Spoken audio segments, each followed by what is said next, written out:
you are now under exam conditions. You must not communicate with, ask for help from, or give help to any other candidate in the exam room. If you have a question at any time, you must raise your hand and wait. Taking these TOEFL tests, they're pretty exhausting. I'm not used to listening to somebody for 5 minutes. There's a 5-minute lecture where this person's talking about some topic that I don't care about for 5 minutes. I'm not used to that. I haven't been to school in 20 years. I'm not used to that type of experience. And so, it does take a lot out of me to just sit down and take one of these tests. So I imagine it take a lot out of students too. If you ever question when is the right time to sit for a proficiency exam, or if you are already ready to do so, then keep watching. My guest today is Josh McPherson from TST Prep. Josh is an English teacher specializing in helping students like you to prepare for the TOEFL exam and Duolingo English Test, two of the most popular proficiency exams used by universities and other institutions in English-speaking countries. We'll talk about why taking an English examination can be a good thing and share practical tips for taking proficiency tests. Josh, welcome to the show. Thank you for having me, Ethan. I appreciate it.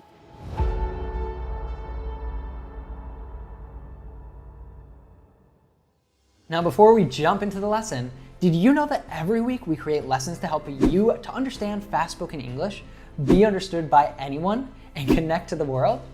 Well, subscribe now so that every week you don't miss a single one, and we will help you to reach your English goals, whether it is to pass the test or just to speak confidently. Now, Josh, why should a learner take one of these proficiency tests? If you do those formalized tests, they do kind of force you into uncomfortable things. And hopefully you consider it a growing experience. That's one thing that I kind of like about teaching these tests is that it gives you a clear goal. Saying you want to be fluent in English, saying you want to speak more English, you want to learn more vocabulary. I was teaching advanced level students in the States, and it's hard to kind of really measure your progress when you get to that higher level. Mm-hmm. They're at a very advanced level of English, but they're still not happy. They feel like there's still things missing. And then it just becomes really hard to track. What am I missing? What do I need to do? And so these tests, while they're pretty stressful and for some people they take up quite a bit of time, I think for a lot of people it is a kind of proof of what you did, of your accomplishments. How can learners choose what is the best test for them? Yeah, it's a good question. I would say that, of course, figure out what you need the test for and ask that institution what test they take. So that's the most practical thing. If you want to go to the University of South Dakota, check what their requirements are, see what tests they take, and then decide which one you want to take. One thing I will say about these tests, IELTS and TOEFL in particular, is that they are pretty dense. And what I mean by that is that it's hard to figure out what's going on in these tests.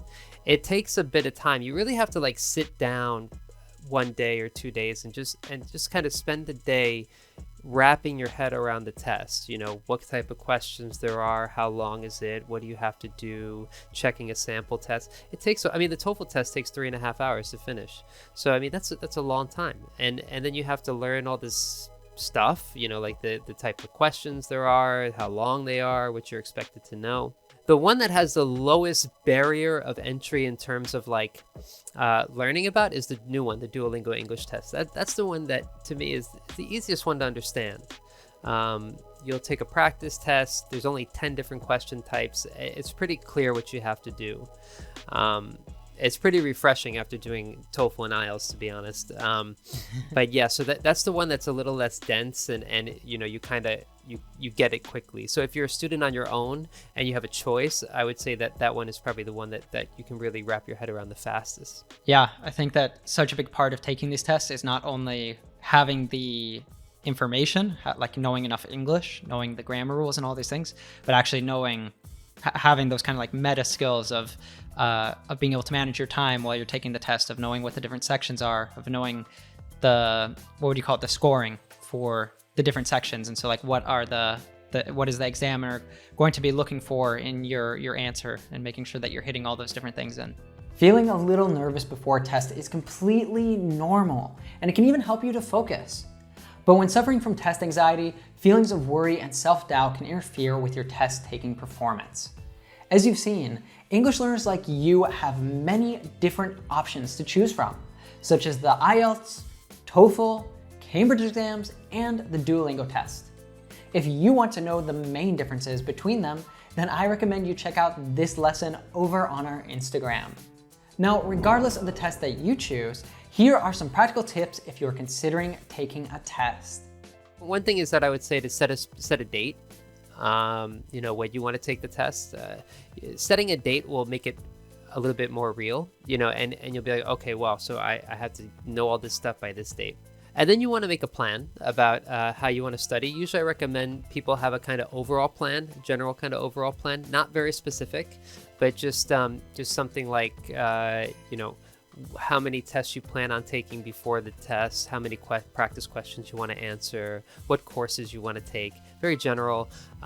And then what I would do is try to set up your schedule on like a Sunday. Mm-hmm. I always give the example of people who are on a diet and they cook all their lunches on Sunday. They have them all prepped and ready to go.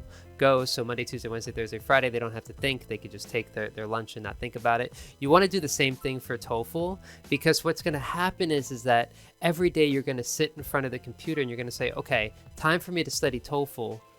What am I going to do? And then you're spending 10, 20 minutes trying to look at what you're going to do. It's much better to kind of plan everything out for the week. So, okay, on Monday, I'm going to do this video and answer these questions. On Tuesday, I'm going to do this video and answer these questions. On Wednesday, I'm going to do this again. So you kind of know what to do every day. And then you kind of tweak it as you go. You learn every week, like, okay, studying. A lot of times when I meet students, they'll say that they're going to study 4 hours a day, something crazy. I would recommend being very practical. If you're introducing something new in your life, it's going to be hard to kind of make a habit of. Anything new will be hard to make a habit of. So anyway, just take it slow and expect that it's not going to go as planned, and that's totally okay.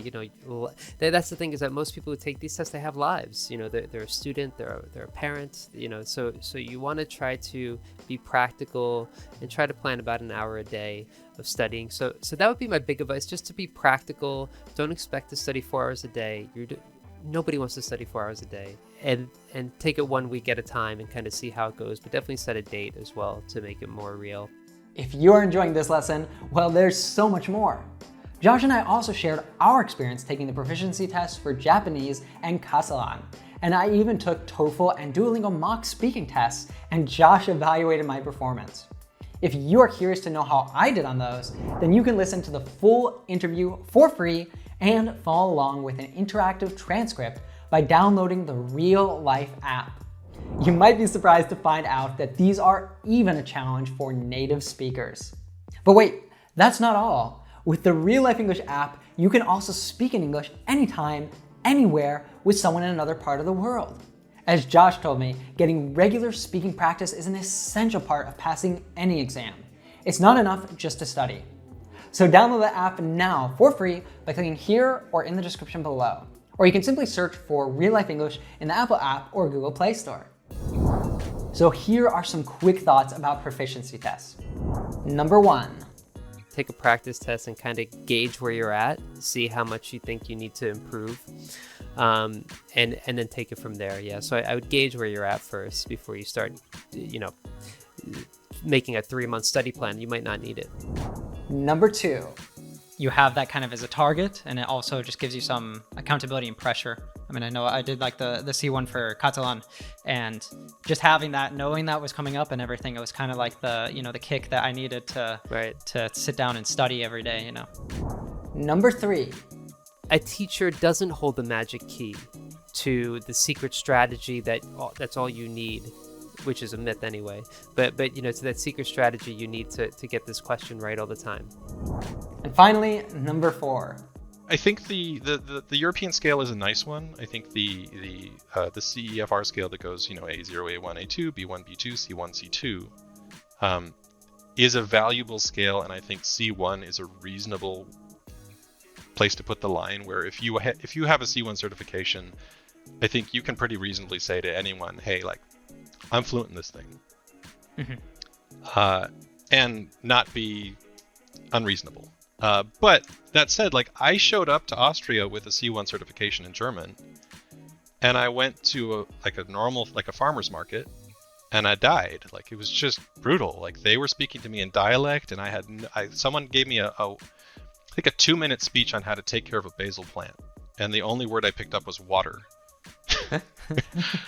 And this is with the C1 certification. So, like, is that fluency? Well, like, I could handle a whole graduate degree in German.